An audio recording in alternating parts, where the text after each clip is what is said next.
Chapter 20, the final chapter of Robinson Crusoe. The Life and Adventures of Robinson Crusoe, by Daniel Defoe. Chapter 20, Fight Between Friday and a Bear. But never was a fight managed so heartily and in such a surprising manner as that which followed between Friday and the bear, which gave us all, though at first we were surprised and afraid for him, the greatest diversion imaginable. As the bear is a heavy, clumsy creature, and does not gallop as the wolf does, who is swift and light, so he has two particular qualities, which generally are the rule of his actions. First, as to men, who are not his proper prey, he does not usually attempt them, except they first attack him, unless he be excessively hungry, which it is probable might now be the case, the ground being covered with snow. If you do not meddle with him, he will not meddle with you.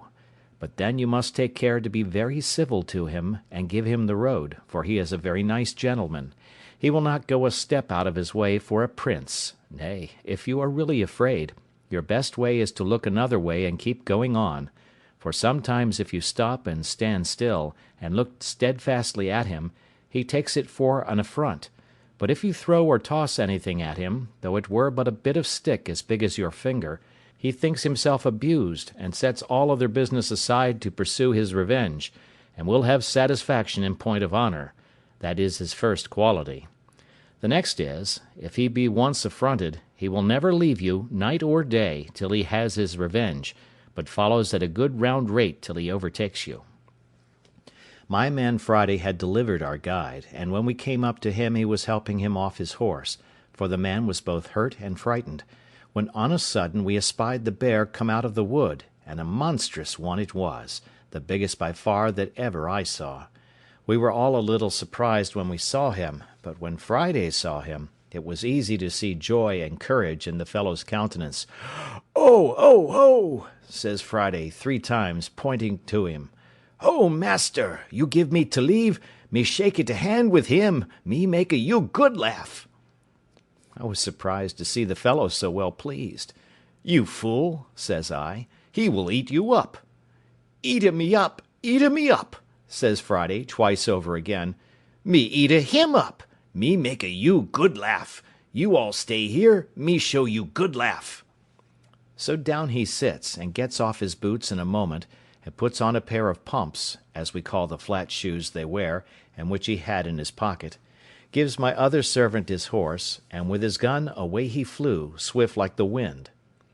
The bear was walking softly on, and offered to meddle with nobody, till Friday coming pretty near, calls to him, as if the bear could understand him. Hark ye, says Friday, "me speakee with you." We followed at a distance, for now, being down on the Gascony side of the mountains, we were entered a vast forest, where the country was plain and pretty open, though it had many trees in it, scattered here and there. Friday, who had, as we say, the heels of the bear, came up with him quickly, and took up a great stone and threw it at him, and hit him just on the head, but did him no more harm than if he had thrown it against a wall. But it answered Friday's end, for the rogue was so void of fear that he did it purely to make the bear follow him, and show us some laugh, as he called it. As soon as the bear felt the blow, and saw him, he turns about and comes after him, taking very long strides, and shuffling on at a strange rate, so as would have put a horse to a middling gallop. Away reins Friday, and takes his course as if he ran towards us for help. So we all resolved to fire at once upon the bear, and deliver my man; though I was angry at him for bringing the bear back upon us, when he was going about his own business another way; and especially I was angry that he had turned the bear upon us, and then ran away; and I called out, "You dog, is this your making us laugh? Come away, and take your horse, that we may shoot the creature." He heard me, and cried out, "No shoot, no shoot! Stand still, and you get much laugh." And as the nimble creature ran 2 feet for the bear's 1, he turned on a sudden on one side of us, and seeing a great oak tree fit for his purpose, he beckoned to us to follow; and doubling his pace, he got nimbly up the tree, laying his gun down upon the ground, at about 5 or 6 yards from the bottom of the tree. The bear soon came to the tree, and we followed at a distance. The first thing he did, he stopped at the gun, smelt at it, but let it lie, and up he scrambles into the tree, climbing like a cat, though so monstrous heavy. I was amazed at the folly, as I thought it, of my man, and could not for my life see anything to laugh at, till seeing the bear get up the tree, we all rode near to him. When we came to the tree, there was Friday got out to the small end of a large branch, and the bear got about halfway to him. As soon as the bear got out to that part where the limb of the tree was weaker, "Ha!" says he to us, "now you see me teach you the bear dance." So he began jumping and shaking the bough, at which the bear began to totter, but stood still, and began to look behind him to see how he should get back. Then, indeed, we did laugh heartily. But Friday had not done with him by a great deal. When seeing him stand still, he called out to him again, as if he had supposed the bear could speak English. "What, you come no farther? Pray you come farther." So he left jumping and shaking the tree, and the bear, just as if he understood what he said, did come a little farther. Then he began jumping again, and the bear stopped again. We thought now was a good time to knock him in the head, and called to Friday to stand still and we should shoot the bear. But he cried out earnestly, oh, pray, no shoot! Me shoot by and then." He would have said by and by. However, to shorten the story, Friday danced so much, and the bear stood so ticklish, that we had laughing enough, but still could not imagine what the fellow would do. For first we thought he depended upon shaking the bear off, and we found the bear was too cunning for that too. For he would not go out far enough to be thrown down, but clung fast with his great broad claws and feet, so that we could not imagine what would be the end of it, and what the jest would be at last. But Friday put us out of doubt quickly, for seeing the bear cling fast to the bough, and that he would not be persuaded to come any farther, "Well, well," says Friday, "you come no farther, me go. You no come to me come to you." And upon this he went out to the smaller end, where it would bend with his weight, and gently let himself down by it, sliding down the bough till he came near enough to jump down on his feet, and away he ran to his gun, took it up, and stood still. "Well," said I to him, "Friday, what will you do now? Why don't you shoot him?" "No shoot," says Friday. "No yet. Me shoot now, me no kill. Me stay, give you one more laugh." And indeed, so he did, for when the bear saw his enemy gone, he came back from the bough, where he stood, but did it very cautiously, looking behind him every step, and coming backward till he got into the body of the tree. Then, with the same hinder end foremost, he came down the tree, grasping it with his claws, and moving one foot at a time very leisurely. At this juncture, and just before he could set his hind foot on the ground, Friday stepped up close to him, clapped the muzzle of his piece into his ear, and shot him dead. Then the rogue turned about to see if we did not laugh, and when he saw we were pleased by our looks, he began to laugh very loud. "So we kill bear in my country," says Friday. "So you kill them?" says I. "Why, you have no guns." "No," says he, "no gun, but shoot great much long arrow." This was a good diversion to us, but we were still in a wild place, and our guide very much hurt, and what to do we hardly knew. The howling of wolves ran much in my head, and indeed, except the noise I once heard on the shore of Africa, of which I have said something already, I never heard anything that filled me with so much horror. These things, and the approach of night, called us off, or else, as Friday would have had us, we should certainly have taken the skin of this monstrous creature off, which was worth saving, but we had near 3 leagues to go, and our guide hastened us, so we left him, and went forward on our journey. The ground was still covered with snow, though not so deep and dangerous as on the mountains, and the ravenous creatures, as we heard afterwards, were come down into the forest and plain country, pressed by hunger to seek for food, and had done a great deal of mischief in the villages, where they surprised the country people, killed a great many of their sheep and horses, and some people too. We had one dangerous place to pass, and our guide told us if there were more wolves in the country we should find them there, and this was a small plain, surrounded with woods on every side, and a long narrow defile or lane which we were to pass to get through the wood, and then we should come to the village where we were to lodge. It was within half an hour of sunset when we entered the wood, and a little after sunset when we came into the plain. We met with nothing in the first wood, except that in a little plain within the wood, which was not above 2 furlongs over, we saw 5 great wolves cross the road full speed, one after another, as if they had been in chase of some prey, and had it in view. They took no notice of us, and were gone out of sight in a few moments. Upon this, our guide, who, by the way, was but a faint-hearted fellow, bid us keep in a ready posture, for he believed there were more wolves a-coming. We kept our arms ready, and our eyes about us, but we saw no more wolves till we came through that wood, which was near half a league, and entered the plain. As soon as we came into the plain we had occasion enough to look about us. The first object we met with was a dead horse, that is to say, a poor horse which the wolves had killed, and at least a dozen of them at work, we could not say eating him, but picking his bones rather, for they had eaten up all the flesh before. We did not think fit to disturb them at their feast, neither did they take much notice of us. Friday would have let fly at them, but I would not suffer him by any means, for I found we were like to have more business upon our hands than we were aware of. We had not gone half over the plain when we began to hear the wolves howl in the wood on our left in a frightful manner, and presently after we saw about 100 coming on directly towards us, all in a body, and most of them in a line, as regularly as an army drawn up by experienced officers.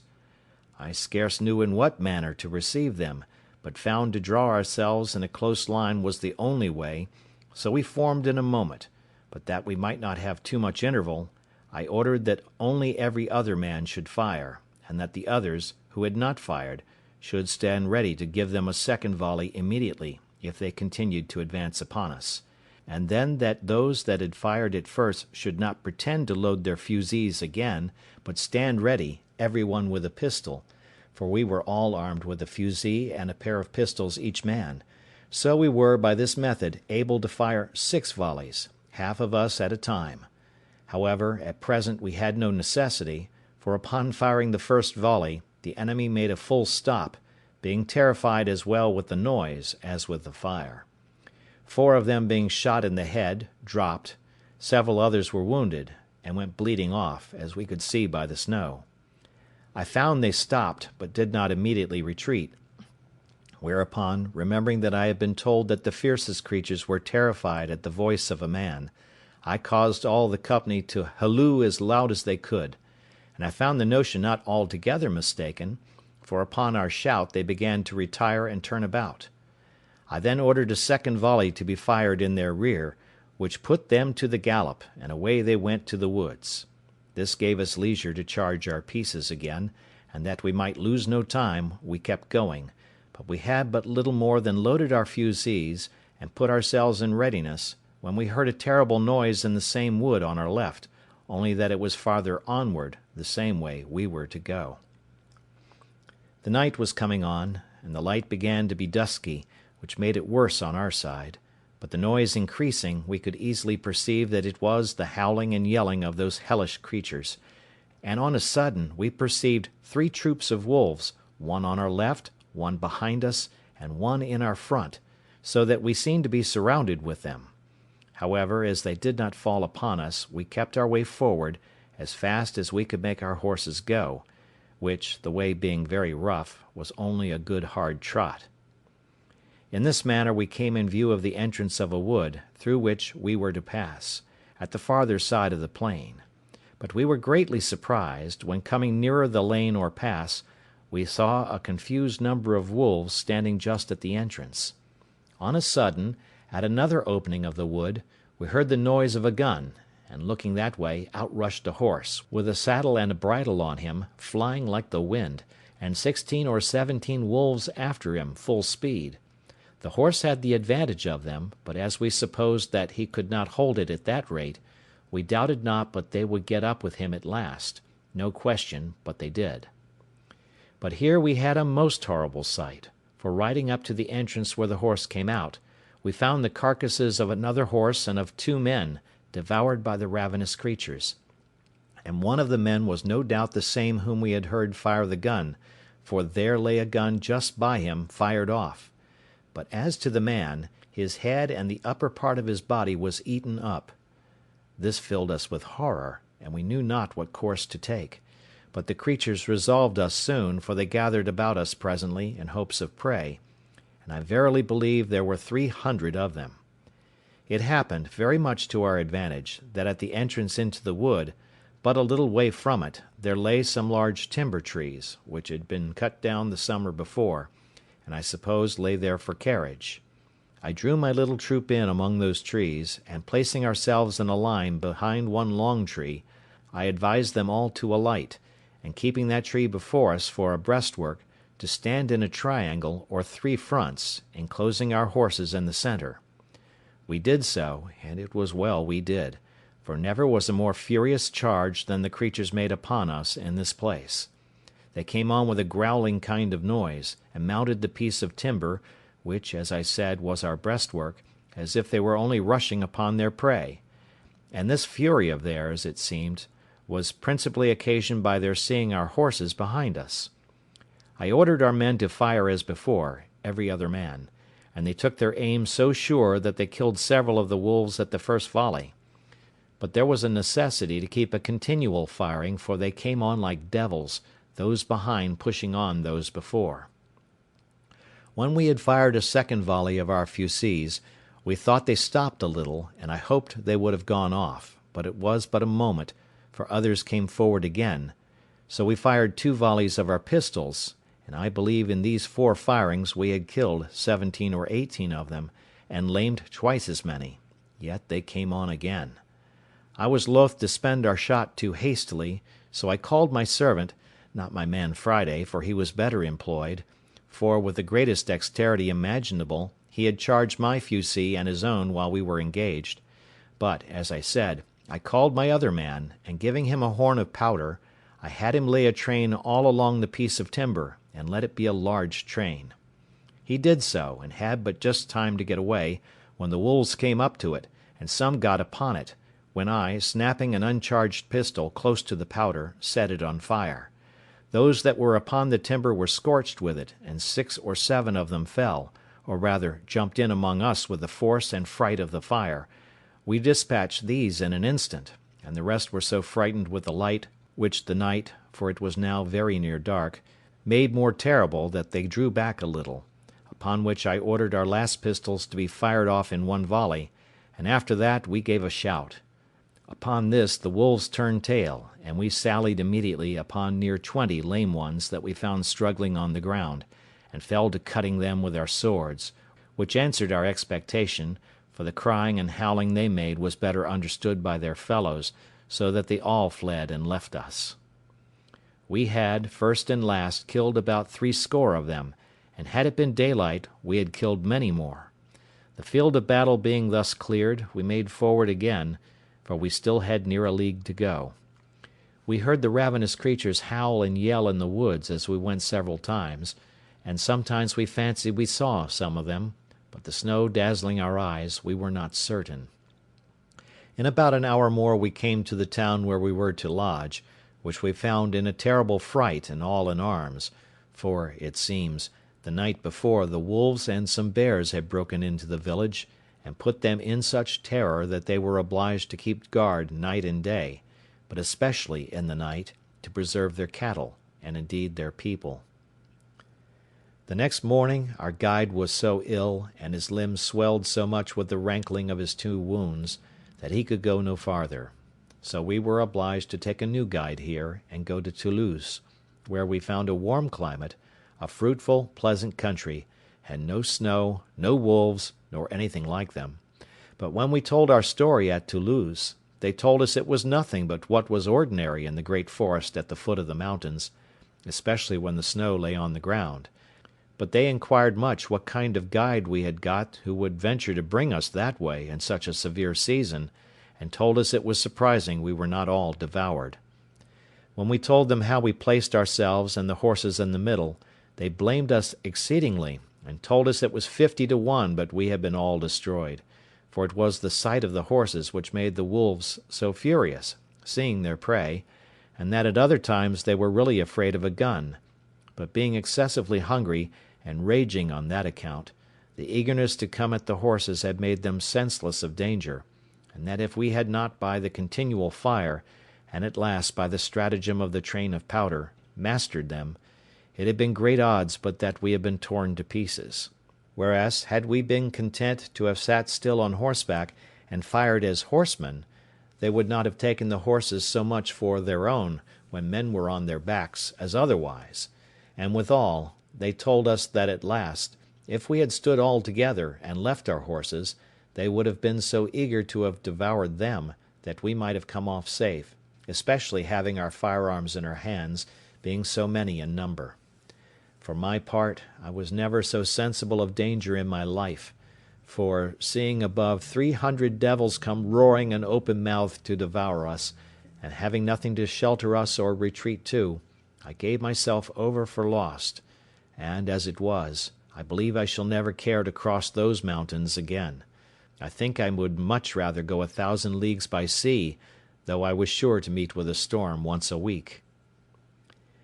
I have nothing uncommon to take notice of in my passage through France, nothing but what other travellers have given an account of with much more advantage than I can.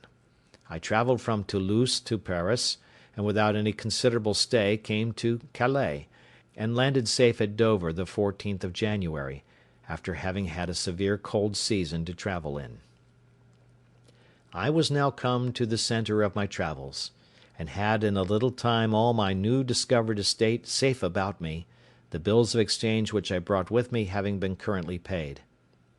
My principal guide and privy councillor was my good ancient widow, who, in gratitude for the money I had sent her, thought no pains too much nor care too great to employ for me, and I trusted her so entirely that I was perfectly easy as to the security of my effects, and indeed I was very happy from the beginning, and now to the end, in the unspotted integrity of this good gentlewoman. And now, having resolved to dispose of my plantation in the Brazils, I wrote to my old friend at Lisbon, who, having offered it to the 2 merchants, the survivors of my trustees, who lived in the Brazils, they accepted the offer, and remitted 33,000 pieces of 8 to a correspondent of theirs at Lisbon to pay for it. In return, I signed the instrument of sale in the form which they sent from Lisbon, and sent it to my old man, who sent me the bills of exchange for 32,800 pieces of 8 for the estate, reserving the payment of 100 moidores a year to him, the old man, during his life, and 50 moidores afterwards to his son for his life, which I had promised them, and which the plantation was to make good as a rent charge. And thus I have given the first part of a life of fortune and adventure, a life of Providence's checker work, and of a variety which the world will seldom be able to show the like of, beginning foolishly, but closing much more happily than any part of it ever gave me leave so much as to hope for. Any one would think that in this state of complicated good fortune I was past running any more hazards, and so indeed I had been, if other circumstances had concurred. But I was inured to a wandering life, had no family, nor many relations, nor, however rich, had I contracted fresh acquaintance, and though I had sold my estate in the Brazils, yet I could not keep that country out of my head, and had a great mind to be upon the wing again, especially I could not resist the strong inclination I had to see my island, and to know if the poor Spaniards were in being there. My true friend, the widow, earnestly dissuaded me from it, and so far prevailed with me, that for almost 7 years she prevented my running abroad, during which time I took my 2 nephews, the children of one of my brothers, into my care. The eldest, having something of his own, I bred up as a gentleman, and gave him a settlement of some addition to his estate after my decease. The other I placed with the captain of a ship, and after 5 years, finding him a sensible, bold, enterprising young fellow, I put him into a good ship, and sent him to sea, and this young fellow afterwards drew me in, as old as I was, to further adventures myself. In the meantime, I in part settled myself here, for first of all, I married, and that not either to my disadvantage or dissatisfaction, and had 3 children, 2 sons and 1 daughter, But my wife dying, and my nephew coming home with good success from a voyage to Spain, my inclination to go abroad and his importunity prevailed, and engaged me to go in his ship as a private trader to the East Indies. This was in the year 1694.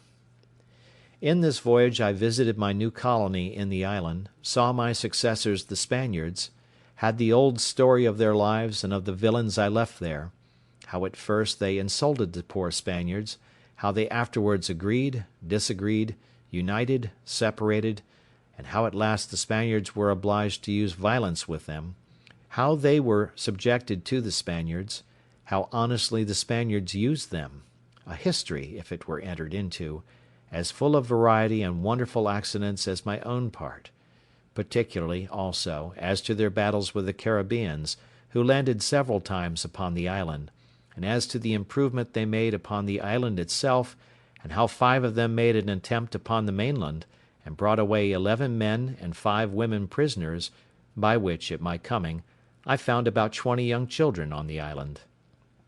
Here I stayed about 20 days, left them supplies of all necessary things, and particularly of arms, powder, shot, clothes, tools, and 2 workmen, which I had brought from England with me, viz., a carpenter and a smith. Besides this, I shared the lands into parts with them, reserved to myself the property of the whole, but gave them such parts respectively as they agreed on, and having settled all things with them, and engaged them not to leave the place, I left them there. From thence I touched at the Brazils, from whence I sent a bark, which I bought there, with more people to the island; and in it, besides other supplies, I sent 7 women, being such as I found proper for service, or for wives to such as would take them. As to the Englishmen, I promised to send them some women from England, with a good cargo of necessaries, if they would apply themselves to planting, which I afterwards could not perform. The fellows proved very honest and diligent after they were mastered, and had their properties set apart for them. I sent them also, from the Brazils, 5 cows, 3 of them being big with calf, some sheep, and some hogs, which when I came again were considerably increased. But all these things, with an account how 300 Caribbees came and invaded them, and ruined their plantations, and how they fought with that whole number twice, and were at first defeated, and one of them killed; but at last, a storm destroying their enemies' canoes, they famished or destroyed almost all the rest, and renewed and recovered the possession of their plantation, and still lived upon the island. All these things, with some very surprising incidents and some new adventures of my own, for 10 years more, I shall give a farther account of in the second part of my story. This is the end of the life and adventures of Robinson Crusoe. Thank you for listening.